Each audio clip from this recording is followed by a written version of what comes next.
بسم اللہ الرحمن الرحیم وَاتْلُ عَلَيْهِمْ نَبَأَ ابْنَيْ آدَمَ بِالْحَقِّ، تلاوت کیجئے ان پر آدم علیہ السلام کے دو بیٹوں کی خبر کی حق کے ساتھ، ان کو حق کے ساتھ آدم علیہ السلام کے دو بیٹوں کی خبر پڑھ کر سنائیے۔ اِذْ قَرَّبَا قُرْبَانًا، جب انہوں دونوں نے قربانی کی، کوئی قربانی تھی اللہ کے راستے میں، فَتُقُبِّلَ، تو قبول کر دی گئی، مِنْ أَحَدِهِمَا، ان میں سے ایک سے، وَلَمْ يُتَقَبَّلْ مِنَ الْآخَرِ، اور نہیں قبول کی گئی دوسرے سے۔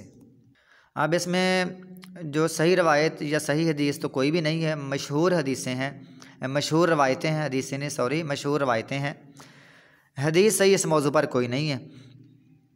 کہ کہتے ہیں ایک کا نام حابیل تھا ایک کا نام قابیل تھا، یہ بھی کسی صحیح حدیث میں نہیں ہے۔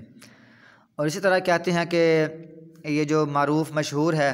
کہ آدم علیہ السلام کا وہ اس وقت اصول یہ تھا کہ پہلے حمل میں بیٹی بیٹا پیدا ہوں گے، پھر دوسرے حمل میں 9 مہینے 10 مہینے کے بعد پھر بیٹی بیٹا پیدا ہوں گے تو ان کی شادی کراس ہوگی، اس لڑکے کی اس لڑکی کے ساتھ، اس لڑکے کی اس لڑکی کے ساتھ، یہ کہتے ہیں یہ اصول تھا۔ لیکن وہ پھر اس کے بعد ایسا ہوا کہ جو حابیل تھا اس کے ساتھ جو بہن ہوئی تھی وہ خوبصورت تھی،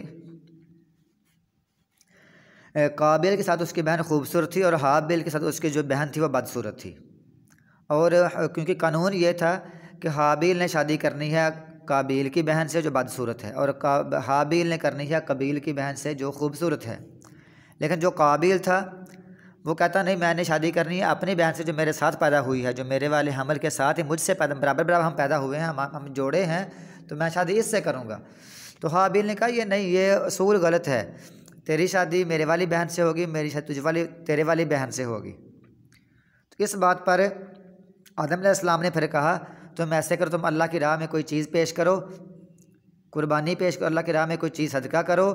تو جس کی قبول کر دی گئی، جس کی قبول ہوگی وہ شادی اس لڑکی سے کر لے گا جو خوبصورت ہے۔ یہ پھر نیا قانون جاری ہو گیا، مطلب جس کی قبول کر لی گئی وہ پھر اس لڑکی سے شادی کر لے گا جو خوبصورت ہے، جو اصل میں قابیل کی سکی بہن تھی، اس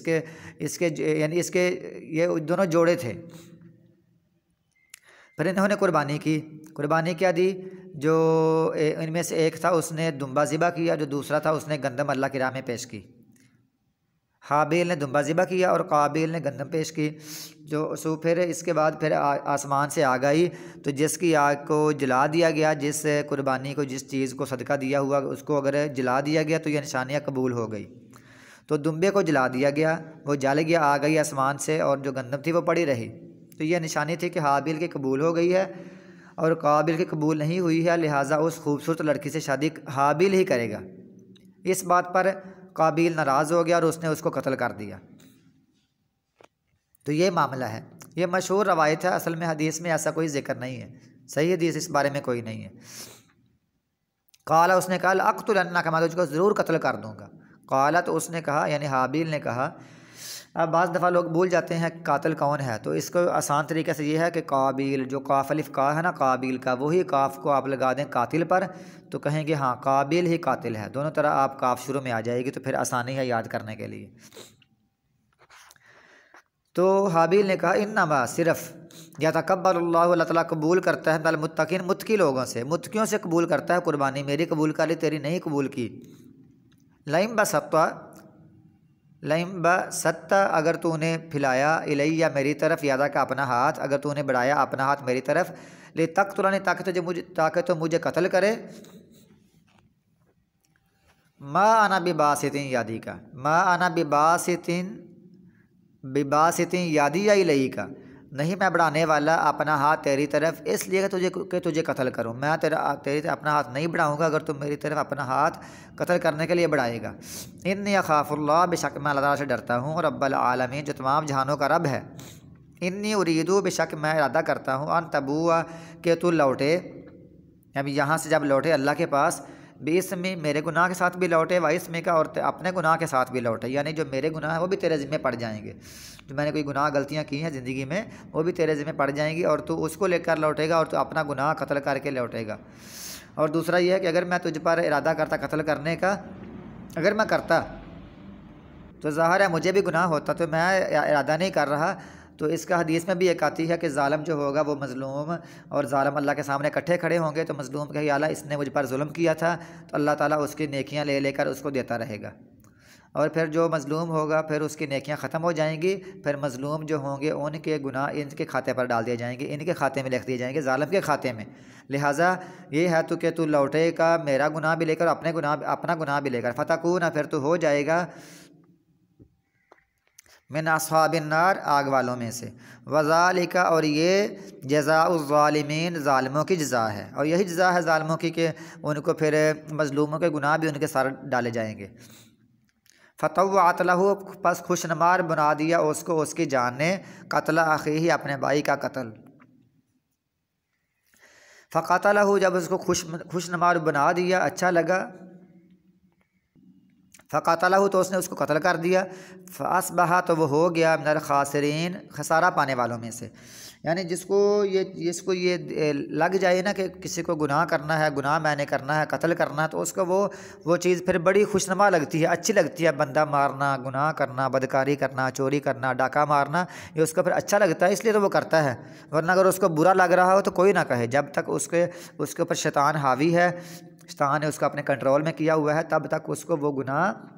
خوشنما لگتا ہے، اس کو مزہ آتا ہے وہ گناہ کرنے کا۔ جب پھر گناہ ہو جاتا ہے بعد میں بندے کو پھر شرمندگی ہوتی ہے،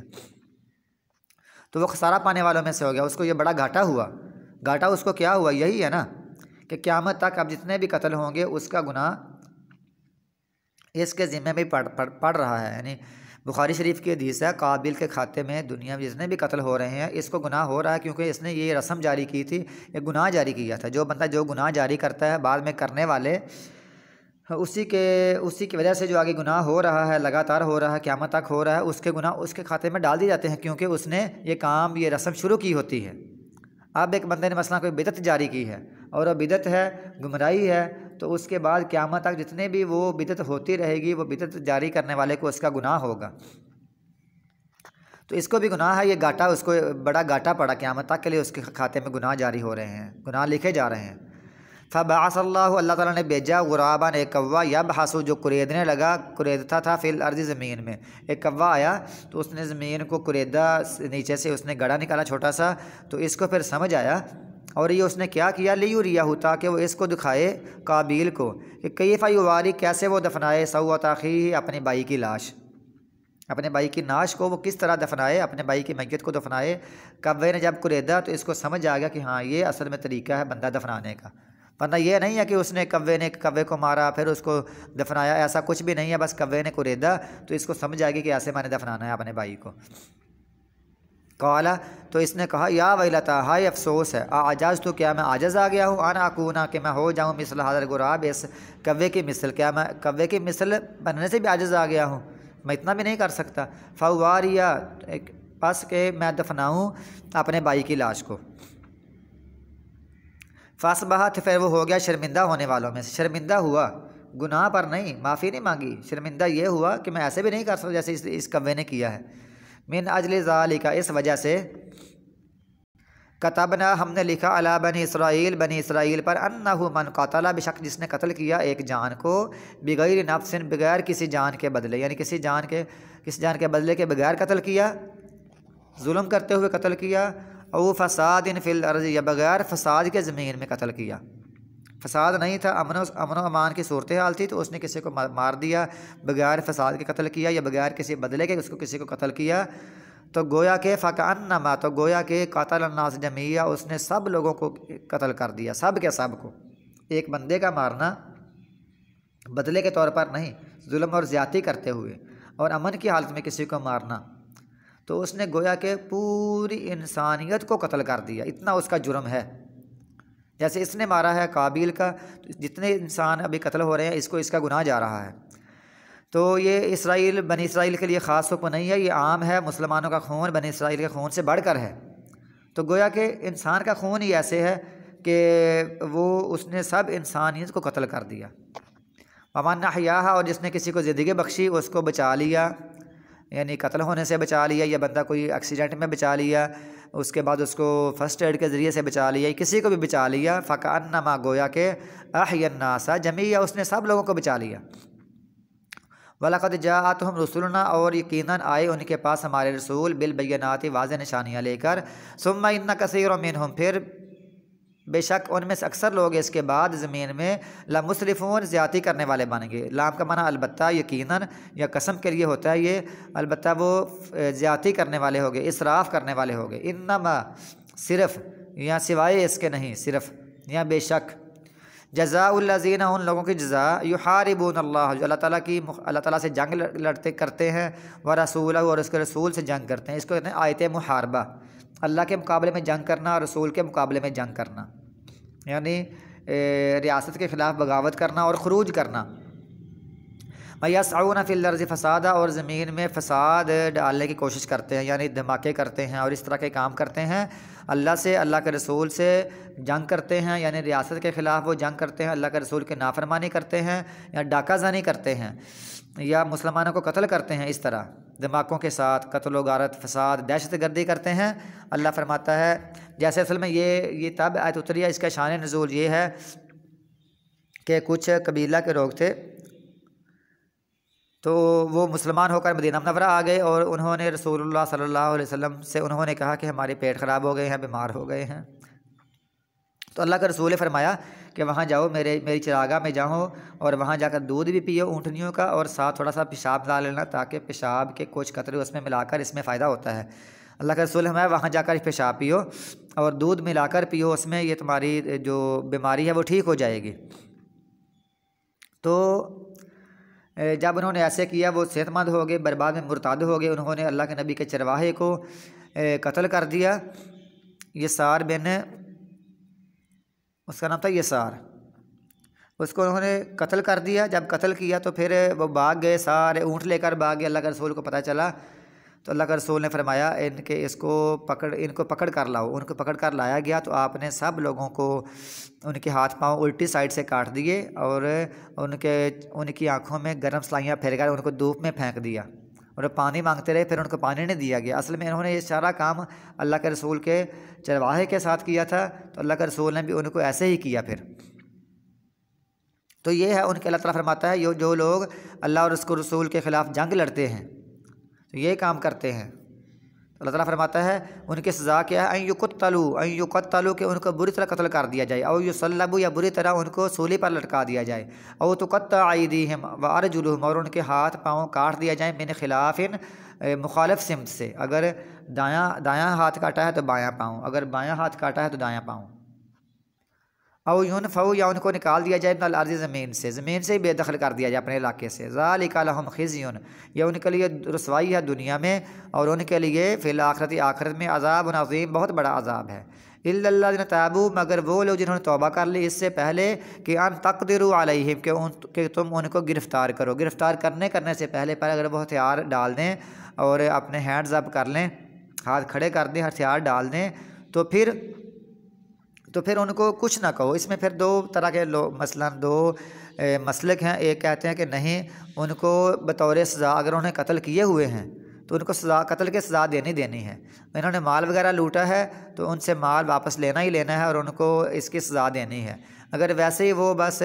دہشت گردی کرتے ہیں، لوگوں کو تنگ کرتے ہیں تو پھر ان کو معاف کر دیا جائے۔ لیکن دوسرے کہتے ہیں جب انہوں نے ہتھیار ڈال دیے، انہوں نے ہینڈز اپ کر دیے، تو انہوں نے ہتھیار یعنی پھینک دیے اور اپنی جو حکومت کی ریٹ ہے اس کو قبول کر لیا، پھر ان کو کچھ نہ کہا جائے، ان کے پرانے گناہ سارے معاف ہیں، لیکن پھر بھی اللہ تعالیٰ کے ساتھ وہ توبہ، اللہ کے سامنے توبہ کریں گے، دنیا میں ان کو سزا نہیں ملے گی۔ دونوں طرح کے موقف ہیں، لہٰذا بہتر تو یہی لگتا ہے کہ اگر وہ ریاست کی ریٹ کو مان گئے ہیں، ہتھیار انہوں نے ڈال دیے ہیں، تو ان کو کچھ نہ کہا جائے، ان کو ریاست کا ایک فرد ہی سمجھ کر، ان کو شہری سمجھ کر ان کی اچھی تربیت کی جائے، اور ان کو منافع کا یعنی ملک کا باعزت اور باوقار شہری اور فائدہ مند شہری اس کو بنایا جائے تاکہ وہ آئندہ اچھے کام کرے۔ باقی اس کا جو گناہوں کا معاملہ ہے وہ اللہ کے ساتھ ہے، وہ توبہ کر لے اللہ تعالیٰ سے۔ ان تقدروا کہ تم ان پر قدرت حاصل کرو، یعنی قدرت یعنی تم ان کو گرفتار کر لو، فعلموا تو گرفتار کرنے سے پہلے اگر وہ توبہ کر لیں، فعلموا تو جان لو ان اللہ بشک اللہ تعالیٰ غفور الرحیم بخشنے والا ہے، رحم کرنے والا ہے۔